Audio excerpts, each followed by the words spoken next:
Hey everyone, this is Kita and welcome you all to my channel. আজকের ক্লাসে আমি তোমাদেরকে খুবই দরকারি একটা ইনফরমেশন দেব। আর ইনফরমেশনটা দরকারি এই কারণেই দেখবে বেশিরভাগ স্টুডেন্টরাই এটা জানেন যে কোনো কিছু করা, আমরা তো প্রত্যেকদিন অনেক কাজ করি, তো কোনো কিছু করা এর ইংলিশ হচ্ছে ডু, মেক। ডু মানেও করা, মেক মানেও করা। বাট যখন আমি ইংলিশে বলবো, ইংলিশে কোনো কথা বলবো, সেন্টেন্স মেক করব, তখন আমি কখন ডু ব্যবহার করব, কখন মেক ব্যবহার করব, অর্থাৎ what is the difference between do and make. আজকের ক্লাসে আমি তোমাদেরকে খুবই ইজি ওয়েতে, খুবই সহজভাবে ডু এবং মেক এর মধ্যে পার্থক্য কি এবং এগুলি সেন্টেন্সে কখন ব্যবহার করা যায়, এই সমস্ত ডাউটগুলি একেবারে ক্লিয়ার করে দেব। So let's begin the class without wasting time.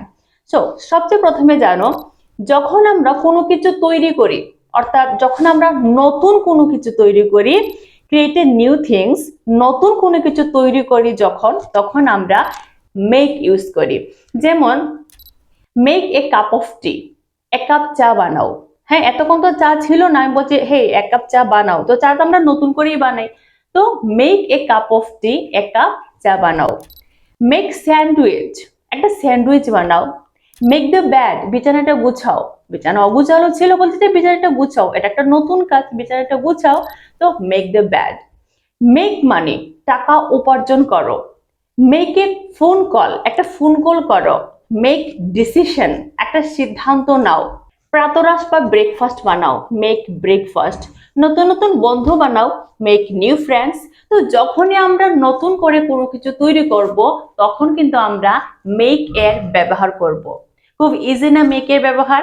চলো এবার আমরা দেখব যে আমরা ডু কখন ব্যবহার করতে পারি। দেখো, ডু এর ব্যবহার খুবই সহজ, শুধুমাত্র এখন আমি যে কথাগুলি বলবো সেগুলো তোমাদের একটু মনোযোগ সহকারে শুনতে হবে।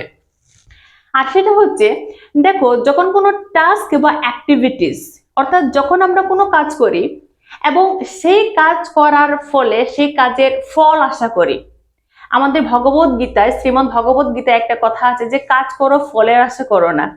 ঠিক আছে, বাট যখন আমরা ডু এর ব্যবহার দেখব, সেখানে আমরা যে কাজ করব সেই কাজ করলে আমাদের কি ফল হবে, সেই ফলের আশা থাকবে, এই ধরনের সেন্টেন্সে আমরা ডু ব্যবহার করি। যেমন ডু এক্সারসাইজ, ব্যায়াম করো। এবার ব্যায়াম করলে কি হয়, আমাদের শরীর ভালো থাকে। তো যখন আমি ব্যায়াম করব, আমার মনে মনে একটা আশা থাকবে যে হ্যাঁ ব্যায়াম করছি, তার মানে আমার শরীরটা ভালো থাকবে। এখানে কিন্তু ফলের আশা করছি, এই জন্য আমি এখানে ডু ব্যবহার করব। যখনই কোনো কাজ করার পরে সেই কাজের উপর আমি ফলের আশা করি, তখন ডু ব্যবহার করব। Got it? আশা করি বুঝেছো। এবার আরো কিছু সেন্টেন্স শোনো। ডু দ্য লন্ড্রি, মানে কাপড়গুলি ভালোভাবে ধোয়া মুছা করো। ডু দ্য ডিশেস, বাসনগুলি ভালোভাবে ধোও।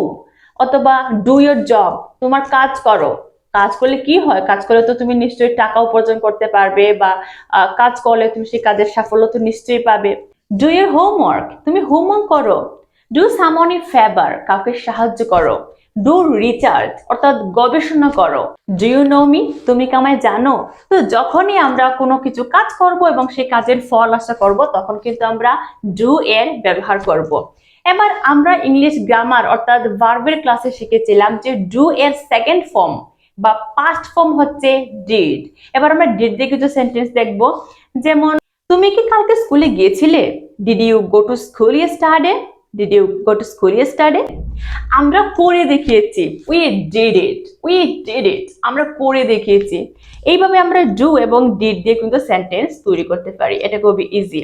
এবার আমি যাকে মেকের ব্যবহার করেছিলাম, যে কোনো নতুন কোনো কিছু তৈরি করতে আমরা মেক ব্যবহার করতে পারি, এই মেক এর পাস্ট বা সেকেন্ড ফর্ম হচ্ছে মেড। অর্থাৎ মেড আমরা কোন একটা কাজ অলরেডি করা হয়ে গেছে, কোন একটা কাজ অনেক আগে করা হয়ে গেছে, অর্থাৎ পাস্ট টেন্সে আমরা মেকের পরিবর্তে মেড বলি।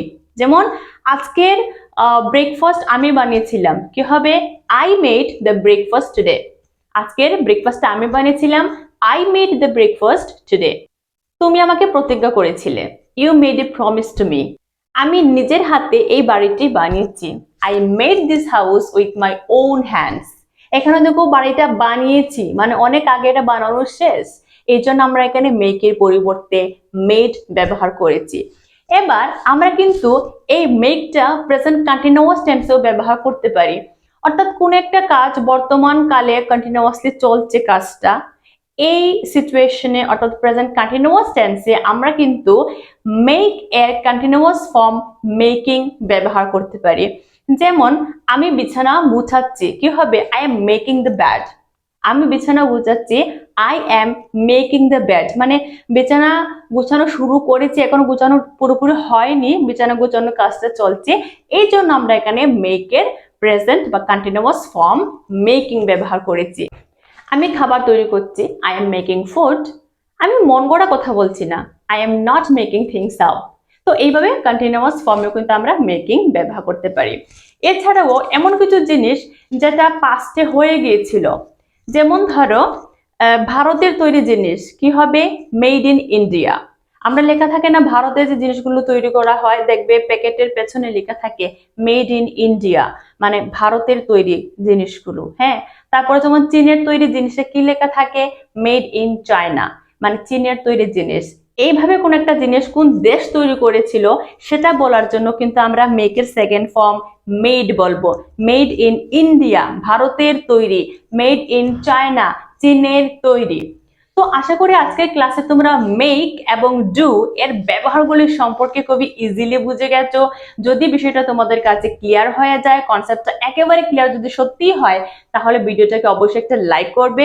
আর শোনো, যদি চ্যানেল প্রথম হয়ে থাকো, now subscribe my channel to get more and more information from my channel. Thank you very much.